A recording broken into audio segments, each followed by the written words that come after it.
Welcome muli sa panibagong episode ng YouTube Bilin! Ako pa rin ang inyong guro, si Teacher ZJ.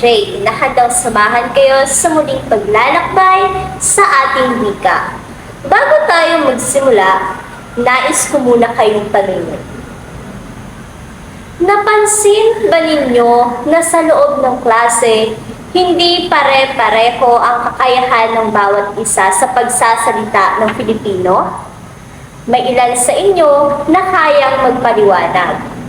May ilan naman na nahihirapan. At mayroon ding nag-aalinlangan magsalita.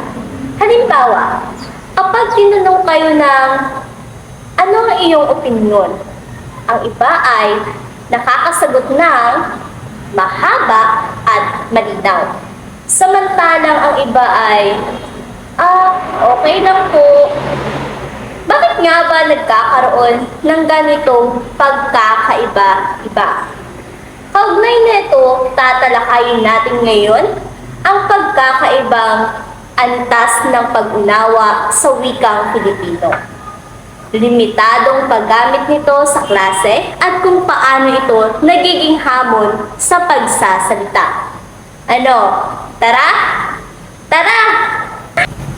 Upang mas maunawaan ito, unahin muna natin ang pagkakaibang antas ng pag-unawa sa wikang Filipino. Sa loob ng isang klase, hindi pare-pareho ang karanasan ng bawat mag-aaral sa paggamit ng Filipino. May ilan na sanay magsalita ng Filipino sa bahay at madalas itong ginagamit sa pang-araw-araw. Samantalang ang iba naman ay mas sanay sa Ingles o kaya'y halo-halong wika ang ginagamit. Dahil dito, nagkakaroon ng pagkakaiba sa pag-unawa, pagpili ng salita at paraan ng pagsasalita. Halimbawa, kapag may salitang malalalim sa Filipino, ang ilan ay agad nakakaunawa, ngunit ang iba naman ay napapaisip at natitigilan. Kaya naman nagiging hadlang ito sa kanilang kumpiyansa sa pagsasalita.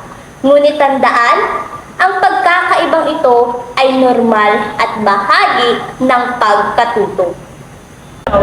Ngayon naman, pag-usapan natin ang limitadong paggamit ng wikang Filipino sa klase. Sa ilang pagkakataon, mas ginagamit ang Ingles sa talakayan. O kaya naman ay mas pinipili ng mga mag-aaral na manahimik kesa magsalita. Halimbawa, kapag may recitation, sa halip na magpaliwanag sa Filipino, ang ilan ay nag-i-English, nagtataglish, o kaya hindi na lamang sumasagot. Dahil dito, nababawasan ang pagkakataon na mahasa ang pagsasalita, mapalawak ang bokabularyo, at malinang ang kumpiyansa. Sa madaling salita, kung hindi nagagamit ang wika, lalo itong nahihirapang gamitin. Sa puntong ito, pagdudugtungin natin ang ating natalakay. Ang mga hamon sa pagsasalita ay nagmula sa pagkakaibang antas ng pag-unawa at limitadong paggamit ng Filipino sa klase. Dahil dito, ang ilang mag-aaral ay nagiging mahiyain, nag-aalangan magsalita at nahihirapang ipahayag ang kanilang ideya. Ngunit hindi ito dapat maging dahilan upang sumuko. Sa halip, gawin natin itong inspirasyon upang masanay, magtanong at patuloy na matuto, sapagkat ang pagsasalita ay nahuhubog sa patuloy na paggamit. Sige nga mga anak, subukan natin ang inyong natutuhan. Magbibigay ako ng tanong at i-comment ninyo ang inyong sagot gamit ang malinaw na Filipino. Bakit mahalaga ang wikang Filipino sa mga mag-aaral? At habang binabasa ninyo ang sagot ng inyong mga klase, ano ang napansin ninyo? May pagkakaiba ba sa haba ng sagot? Sa lalim ng paliwanag? Sa paraan ng pagsasalita? Oo, dahil bawat isa ay may iba't ibang antas ng pag-unawa. At tandaan, lahat ng iyon ay bahagi ng inyong pagkatuto.